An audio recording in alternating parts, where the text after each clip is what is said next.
Sa number 2,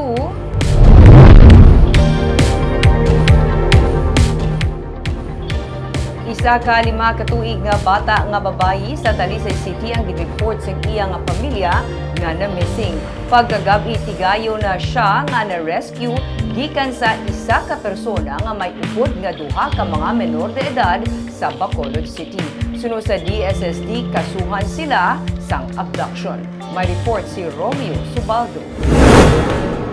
Ginusoy sa mga pulis, DSSD sa Talisay, mga taga-barangay kag sang pamilya sa 5 katuig nga bata nga babayi ang mga dalanon sa Bacolod. Ini sa gitpatingay nga investigasyon sang PNP sa natabo nga pagkadula sang bata sa Talisay City alauna sang kahapon sang hapon. Ginbalikan ang mga lugar nga posible gindalan sa iya. Nag-viral sa social media ang panawagan sang pamilya sang bata nga buligan sila pangita sa iya matapos madula.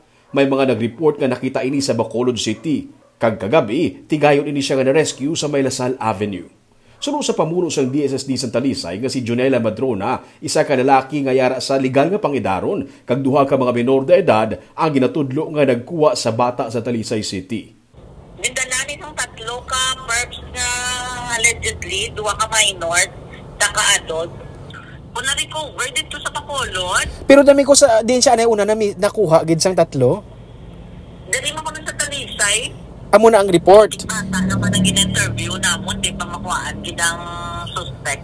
May mga nag-report nga may nakakita sa iya malapit sa plaza sa Bacolod kaupod ang duha ka mga menor de edad. Ganigin pangita ini siya sang iya pamilya. Kagagabi, tigayon siya nga naabtan nga may upod nga mga sultero. Sunod kay Madrona, ang bata ang tigayon na nga nabalik sa iya nga pamilya, pero ang DSSD magahimo sang mga intervention. Sila mag-assist sa pamilya sa pagpasaka sang kaso batok sa mga suspect. File a case. Kamo ma-assist. Ma-site kita, Sir Romeng. Maano, ma'am? Psychological o site evaluation. Okay. Intervention. And then, mapa-medical, taga if ever, kung nag-express ang bata if there is something, happen to her.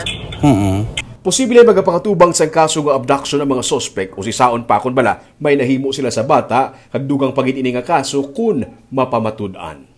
Romeo Subaldo para sa Digicast Negros.